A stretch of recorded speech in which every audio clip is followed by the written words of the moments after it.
신앙생활을 하시려면요, 여러분 동기부여를 잘 받으셔야 돼요.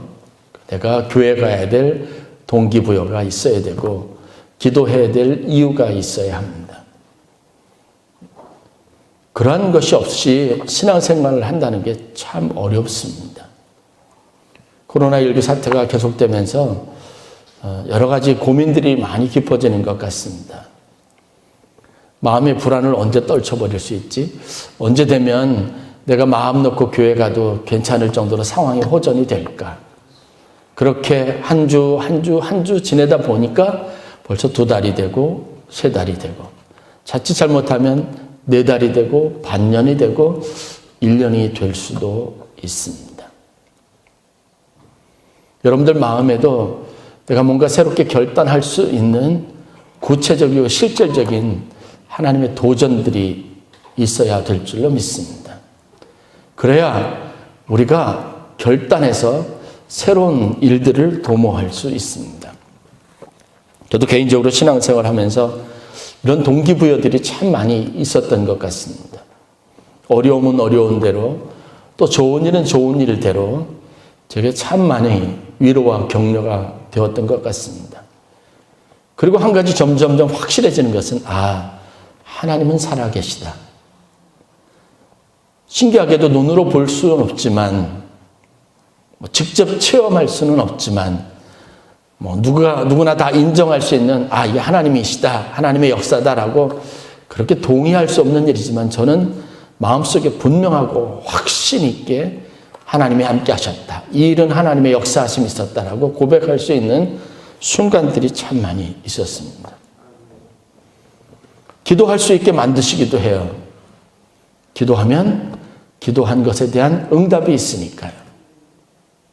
어떨 때는 이미 포기하였던 일들인데 일어나는 일들도 있습니다.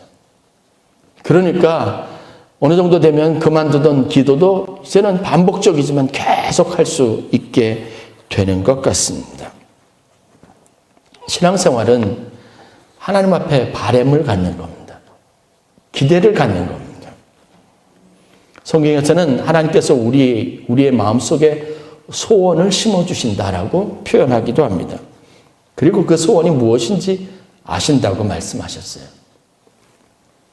하나님의 관심은 우리가 가지고 있는 기대를 충족시켜 주시는 것에 있음을 믿으시기를 주의 이름으로 간절히 축원합니다. 요즘 시대를 살아가면서 신앙생활 잘 하는 것은 뭐냐면 헛된 바람을 갖지 않고 어떤 특별한 기적적인 일들을 바라지 않고 일상생활에서 평범하게 사는 것이 제일 신앙생활 잘하는 것이다 이렇게 말하는 분도 있지만 사실은 이건 신앙이 아니죠. 신앙은 내 삶의 연약한 것을 초월할 수 있는 절대자 하나님이 있어서 그 하나님 앞에 우리의 마음을 쏟아붓고 기대를 그곳에 두고 그래서 내가 이 연약함의 문제를 해결할 수 있다고 하는 자기의 확신으로부터 나오는 겁니다. 그래서 우리가 연약한 것을 극복하게 되는 거죠. 어려운 문제를 이겨나가게 되는 겁니다. 그냥 나이가 들면 자연스럽게 사그러들 인생이라면 여러분 그것처럼 무료하고 지루하고 힘든 게 어디 있겠어요. 성령이 우리 가운데 역사하실 때 일어난 일들을 말할 때 그래서 나이와 인종과 성별에 관계없이 성령께서 모든 사람에게 각자에게 임하시면 꿈을 꾸게 된다. 소원을 가지게 된다. 소망을 품게 된다고 성경이 이야기하고 있습니다. 내가 믿음이 있으면 내일에 대해서 또 내 삶에 일어날 일들에 대해서 구체적이고 실질적인 어떤 기대를 가지고 하나님 앞에 나아가게 되어져 있습니다. 여러분 이런 믿음 생활 하실 수 있기를 주의 이름으로 간절히 축원합니다. 하나님 앞에 기도할 제목을 가지셔야 돼요. 소망하는 것이 구체적으로 있어야 합니다. 기도 제목 없는 사람은 없습니다. 하나님, 나는 지금 이런 상황이지만 더 나아지기를 원합니다. 그것이 바람이 되고 그것을 이루기 위해서 하나님 앞에 기도하고 무릎을 꿇을 수 있어야 합니다. 하나님은 이 관계를 기뻐하신다고 말씀하고 있습니다. 오늘 본문에 보면 예수님과 제자인 빌립의 대화가 기록이 되어져 있습니다. 이 이야기는 예수님께서 두 번째 부활하신 후에 제자들에게 나타나신 나를 이야기하고 있습니다. 첫 번째 제자들에게 나타나셨을 때 모든 제자들이 깜짝 놀라고 믿지 않았습니다. 그런데 보니까 그분이 십자가에 달려 죽으시고 이미 무덤에 장사를 지낸 예수님이 맞았습니다. 제자들이 수군거리기 시작했습니다. 아쉽게도 그날 그 자리에 자리에 없었던 제자들도 몇 명 있었어요. 도마와 같은 사람이. 제자들이 한참 이 일을 사실적으로 말하는 일에 대해서 도마는 동의할 수 없었습니다. 믿을 수 없었습니다. 내 증거를 봐야 하겠다고 말은 나에게 의미 없다고 말합니다. 그래서 주님께서 그날 그 자리에 두 번째 제자들에게 나타나셔서 도마를 설득시키셨죠.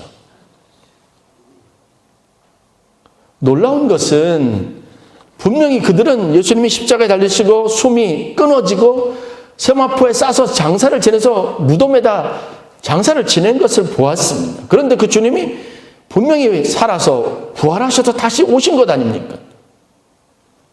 부활하신 주님을 눈앞에 두고도 제자들은 여전히 예수님의 말씀을 이해하지 못하고 그 말씀을 전적으로 신뢰하지 못하는 이상한 모습을 보이는 겁니다. 예수님께서 제자들에게 말했습니다. 부활한 자신의 육체를 보이면서 내가 너희에게 하나님께로 나아가는 길이 되겠다고 말씀하셨습니다. 이 이야기는 뭐냐면 우리들도 곧 예수님이 실제로 부활하신 것처럼 너희들도 그렇게 부활하게 될 것이다라고 하나님께서 다른 사람들은 생각하지 못하는 기적과 같은 인생의 또 다른 한 걸음 진보된 신앙의 그곳에서 제자들을 그것으로 오라고 부르신 겁니다. 여러분도 부활하실 것을 믿습니까? 이것은 우리에게 확실한 일입니다. 나도 장사 지내게 될 겁니다. 뜨거운 화구에서 여러분 우리가 가루로만 남을 때도 있습니다. 그러나 성경은 분명히 예수님처럼 온전하게 몸을 입고 육체를 입고 부활할 것을 말씀하셨습니다. 예수님께서 그 부활한 자들의 첫 열매가 되셨습니다. 우리도 그렇게 될 것은 이제 자명한 사실이 됐습니다. 그런데 빌립은 예수님의 이 일련의 가르침과 말씀에 대해서 우리가 하나님 앞에 나아가게 될 것이고 이것이 하나님 예수 그리스도를 통해서 우리에게 열어놓으신 길이라고 하는 설명을 했음에도 빌립은 믿지 못하겠다고 했습니다. 그리고 뭐라고 예수님께 질문하냐면 그렇다면 그 증거를 보여주십시오. 하나님이 지금 여기 우리 가운데 나타나셔서 보이신다면 우리가 믿겠습니다. 아니 내가 믿겠습니다라고 말합니다. 우리 안에도 우리 주변에도 이런 확실한 증거를 요구하면서 그래야지만 믿겠다고 하는 사람들이 많이 있습니다. 그런데 문제는 하나님은 본질상 사람의 눈으로 시각으로는 직접 볼 수 있는 분이 아니라는 겁니다. 단지 여러 가지 사물을 통해서 사람을 통해서 여러 가지 일들을 통해서 자신을 계시하시는 분이십니다. 여러분은 확실한 무엇을 본다고 여러분의 믿음이 더 확실해질 수 있겠느냐라고 물을 때 예수님과 빌립의 대화를 통해서 보면 누구도 확신할 수 없다는 사실을 알 수 있습니다. 훨씬 그 이전에 많이 기적을 보았습니다. 예수님의 제자들이요. 병든 자를 고치고 심지어는 무덤에서 이미 장사되어서 시체가 썩은 내가 나는 그 죽은 육체를 다시 무덤 바깥으로 불러내셔서 다시 살리신 것을 제자들이 보았습니다. 그럼에도 계속되는 기적과 같은 일이 있음에도 불구하고 제자들은 여전히 미래에 자신들이 경험해보지 않았던 어떤 일에 대해서 예수님이 말씀만 꺼내면 믿지 못하겠다고 증거를 보여달라고 요청합니다. 이런 대화의 끝에 예수님께서 의미 있는 말씀을 하신 겁니다. 믿으라라고 하는 겁니다. 더 놀라운 말씀은 이것을 믿을 수 있다면 너희가 나보다 더 큰 일도 행할 수 있다고 말씀하신 겁니다. 믿음은 우리의 삶의 차원을 바꿔놓는 놀라운 능력인 줄 믿으시길 주 이름으로 간절히 축원합니다.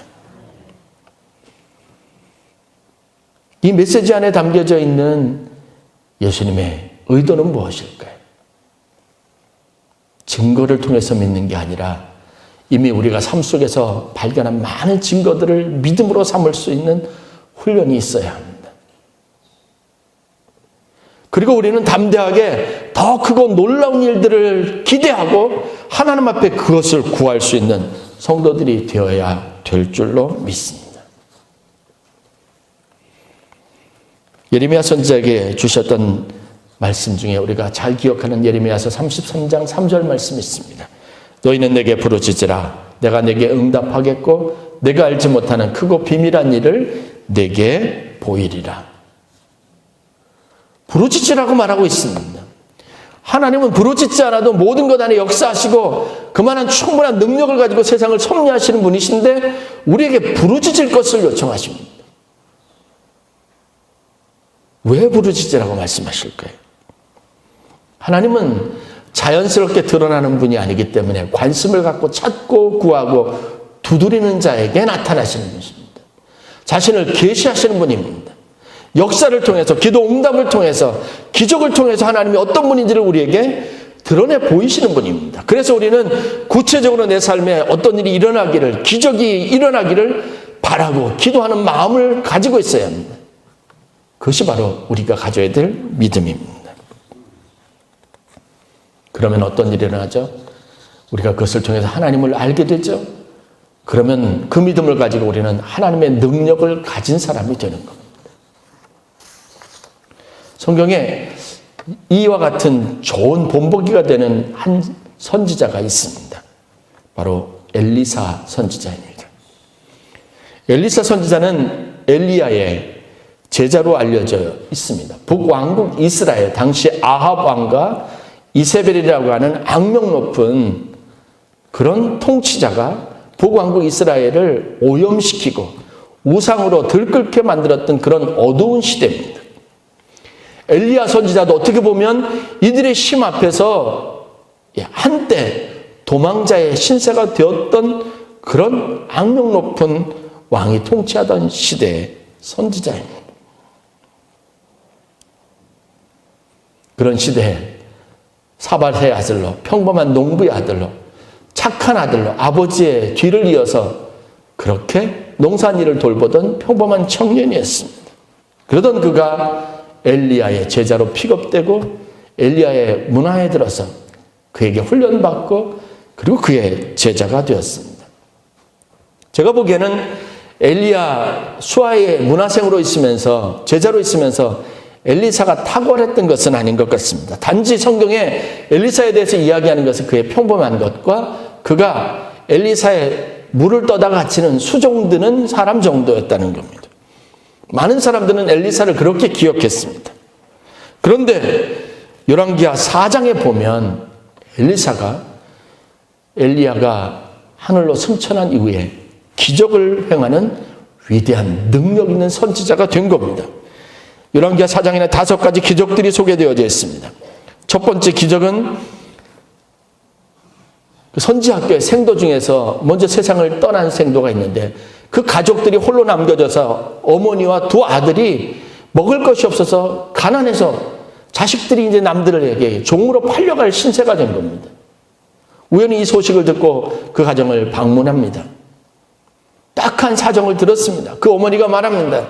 우리에게 먹을 것이 없어서 이제는 내 두 아들을 다른 사람의 종으로 팔아야 되는 신세입니다. 이제 헤어질 수 없어서 이 마지막 남은 기름을 가지고 살다가 먹다가 이제 우리 다 같이 죽으려고 합니다. 안타까운 소식을 듣고 엘리사가 그릇들이라는 그릇을 다 가지고 오게 하고 그 한 그릇 남은 기름을 각각 그릇에다 붓는데 희한한 것은 예수님이 하셨던 것처럼 기름을 붓는데 이 기름이 소모되지 않고 계속 부어지는 겁니다. 그래서 이 어머니 과부 어머니와 두 아들이 빚도 갚고 생존했다라고 하는 이야기입니다. 두 번째 기적은 자신을 늘 정성스럽게 돌보던 수냄 여인이 나이가 많이 먹어서 아이를 가질 수 없었는데 아이를 갖도록 한 겁니다. 태가 끊어졌는데 성경에 나와 있는 그런 종류의 특별한 기적이 누구에게 일어났냐면 바로 수냄 여인에게 일어난 겁니다. 누구에 의해서? 엘리사에 의해서 일어난 겁니다. 이것은 하나님이 천사들을 보내서 이루었던 전형적인 일들인데 엘리사가 그 일을 했습니다. 세 번째 기적은 그렇게 사랑을 받고 자란 아들이 어느 날 갑자기 시름시름 앓더니 다 죽게 됐습니다. 엘리사가 급하게 부름을 받고 도착했더니 그 아이가 이미 죽었습니다. 그런데 그 시체 위에 자기 몸을 덮고 그렇게 쓰다듬자 이 죽은 아이가 다시 살아났습니다. 죽은 아이를 살린 기적이 일어난 겁니다. 네 번째 이야기는 길갈에 큰 흉년이 들어서 먹을 것이 없었습니다. 선지학교에 있는 생도들이 굶주리게 됐습니다. 먹을 것을 찾아 들을 헤매던 선지 생도가 들에서 호박이라고 하는 신기한 이 식물을 하나 구해가지고 그것을 가지고 습을 끓여가지고 그날 끼니를 때우려고 하는데 여기 독이 있다는 것을 알았죠. 한 끼 먹을 음식이 갑자기 독이 있다는 얘기를 듣고 얼마나 낙심했겠어요. 그곳에 엘리사가 가서 자기가 가지고 있었던 어떤 가루를 뿌렸더니 먹을 수 있게 된 겁니다. 그래서 다 배불리 먹었습니다. 다섯 번째는 예수님의 오병이어 기적과 거의 유사한 이야기가 기록이 되어져 있는데 보리떡 20개와 채소를 가지고 얼마의 채소를 가지고 이것을 축복하고 100명이 되는 사람들에게 나눠줬는데 이 사람들이 다 배불리 먹고 남았다라고 기록하고 있습니다. 예수님과 버금가는 기적을 행한 위대한 선지자였습니다. 그런 평범한 시골 출신 청년이 어떻게 이런 능력 있는 기적을 베푸는 위대한 선지자가 되었느냐는 겁니다. 성경은 그것에 대해서 중요한 단서를 우리에게 제공합니다. 다른 것이 아니라 바로 엘리사 안에 있었던 간절히 사모하는 마음이었습니다. 엘리사의 소원을 따라 하나님께서 응답해 주셨다는 겁니다. 그걸 평범하게 엘리사의 뒤를 쫓아서 수종을 들었던 이 엘리사가 엘리야를 통해서 보고 마음에 품었던 소원이 자라서 엘리야가 정작 떠나게 될 때 이 소원을 가지고 엘리야에게 간절하게 요구했던 것이 있습니다. 그것은 당신이 가지고 있는 것에 갑절이 되는 영감이 내게 있기를 바라는 소망이었습니다. 엘리야가 줄 수 있는 것이 아니었습니다. 그래서 이것이 합당하게 내게 일어날 일이면 그렇게 될 것이라고 단지 엘리야는 그런 말만 남기고 떠났습니다. 그 이후에 우리가 살펴볼 수 있는 것이 바로 엘리사의 태도입니다. 엘리야는 떠났습니다. 흔적이 남아있다면 그가 떨어뜨렸던 천조각입니다. 그것을 붙잡고 엘리사가 무엇을 했는지 아십니까? 자기 스승과 똑같이 요단강물 앞에 서서 그 겉옷을 붙잡고 엘리야가 떨어뜨린 겉옷을 붙잡고 그 강물을 쳤습니다. 엘리야가 했던 것처럼 강물이 여러분 갈라지는 기적이 일어났습니다. 그리고 이어서 그의 인생은 달라졌습니다. 이 기적 외에도 엘리야는 독이 들었던 물을 깨끗하게 하는 기적, 여러분 잘 나아문 장군의 문둥병을 고치는 일, 심지어는 도끼 날이 몸통이 날아가가지고 호수에 빠졌는데 연못에 빠졌는데 그 도끼 그것을 떠올리게 하는 일 등 굉장히 다양한 일들을 그의 사역 기간 내내 행했습니다. 기적은 누구의 것입니까? 하나님 앞에 바라는 사람, 그 능력을 가지고 살기를 소망하는 사람의 것이라는 사실들을 분명하게 보여줍니다. 엘리야는 거룩한 소망을 품었고 그는 그것을 믿음으로 삼았고 그에 있는 믿음은 그에게 능력으로 나타났고 사람들은 그에게서 기적을 보았다고 하는 겁니다. 여러분, 믿음으로 하나님 앞에 거룩한 소망을 품으시길 주의 이름으로 간절히 축원합니다.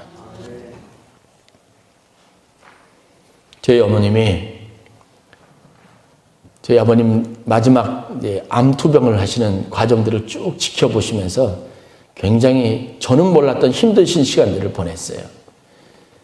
폐암을 앓으시면서 마지막 굉장히 고통스러워 하셨던 시간이 있었는데 그것을 옆에서 가만히 지켜보시면서 나중에 알았는데 저희 어머님이 너무 고통스럽고 아파하니까 어떻게 해서든지 좀 그 고통스러운 걸 멈춰주게 하고 싶어서 굉장히 많이 마음이 아프시고 고통이 크셨던 것 같아요.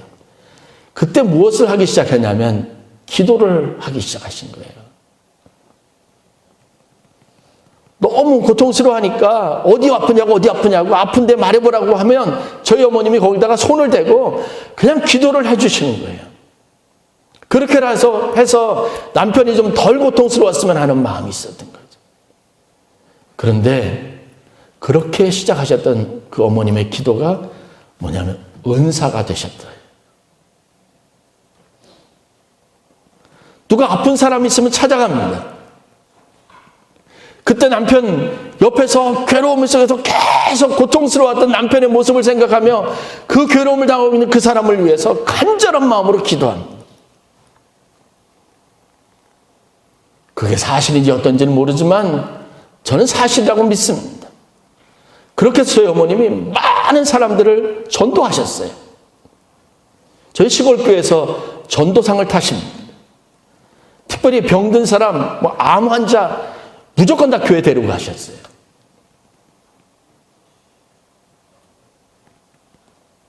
남들은요, 그냥 이건 못 고치는 질병인가 보다.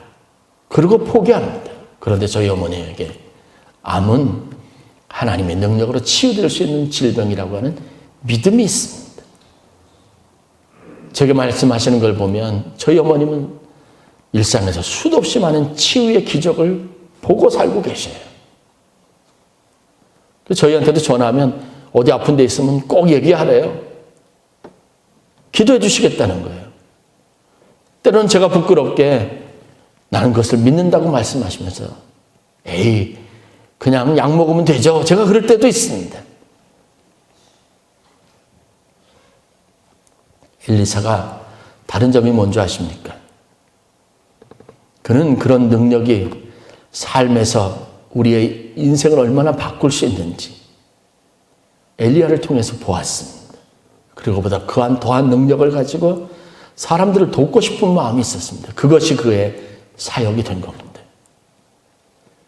기적을 행하는 사람은 누구나 행하는 것이 아니라 그때 하나님께서 도우실 것이라고 믿는 구체적이고 실질적인 자기 경험과 자기 체험을 가진 사람이 하는 일입니다.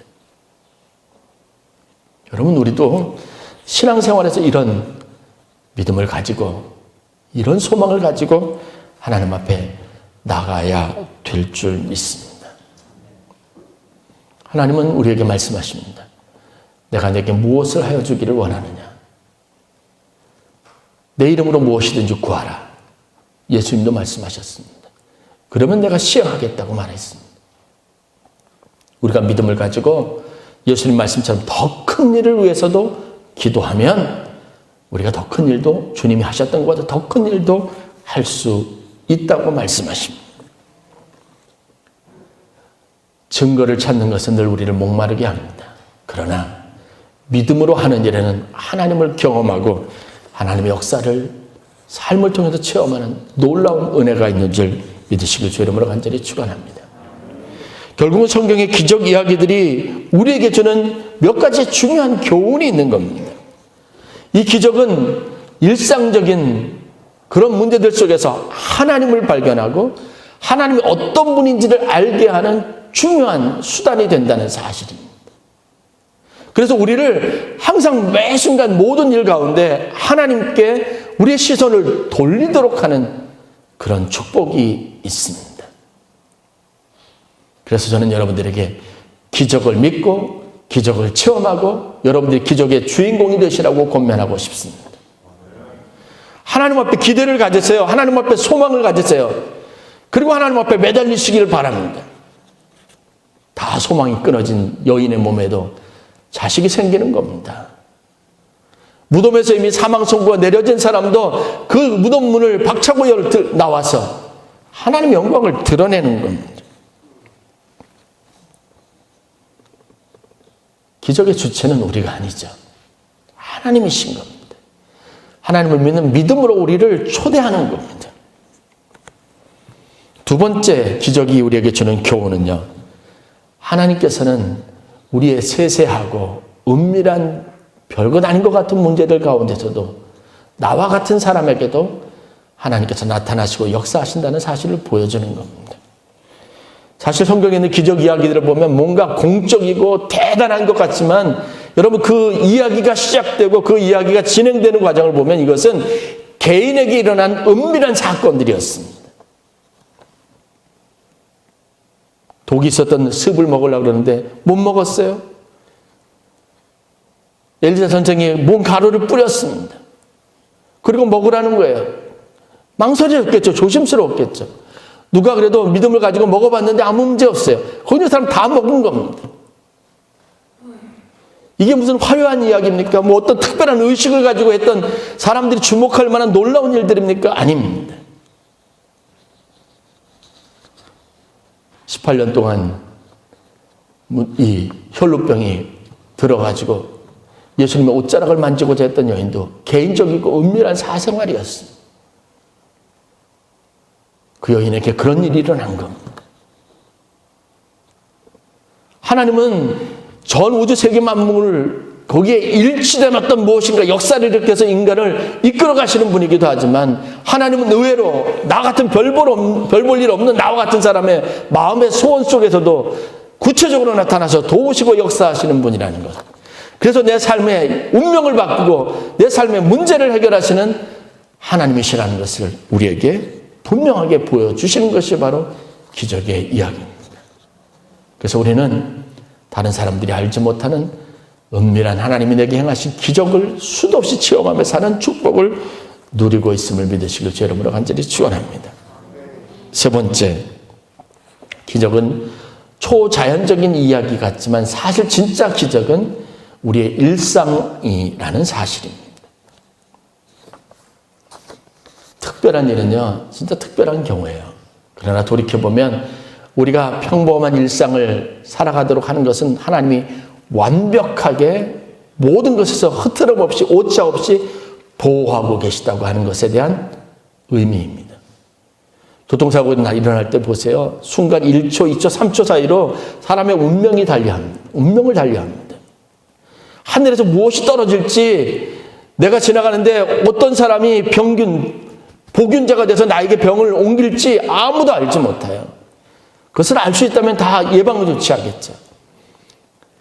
그런데도 이런 코로나 사태 속에서 우리가 건강하다는 것은, 이곳에 있을 수 있다는 것은, 격리되지 않았다는 것은 여러분, 하나님이 완벽한 보호가, 하나님의 놀라운 기적이 내 삶 속에 완벽하게 이루어지고 있다는 상징이라는 것을 믿으시길 주 이름으로 간절히 축원합니다. 특별하지 않은 일상도 기적입니다. 마지막은, 그래서 기적 자체는 우리 신앙생활의 목적이 되어서는 안 되고 자연스럽게 하나님의 절대 주권 안에 있는 역사라는 사실을 믿어야 합니다. 기적의 주인공은 할 수 있는 사람은 나는 내가 아니라 하나님의 내 안에 그런 기적을 행하시는 줄 믿으시길 바랍니다. 기적은 내게 있는 어떤 능력이 아니라 하나님 자체, 하나님이 가지고 있는 능력입니다. 그것을 필요로 할 때 하나님께서 우리 가운데 나타나 도우시는 겁니다. 그래서 기적을 체험하기 위한 특별한 공식이 있는 것도 아니고, 그리고 비결이 있는 것도 아닙니다. 하나님이 우리 삶 속에 우리가 바라는 소원 가운데 때를 따라 그분이 행하시는 능력인 줄 믿으시기를 바랍니다.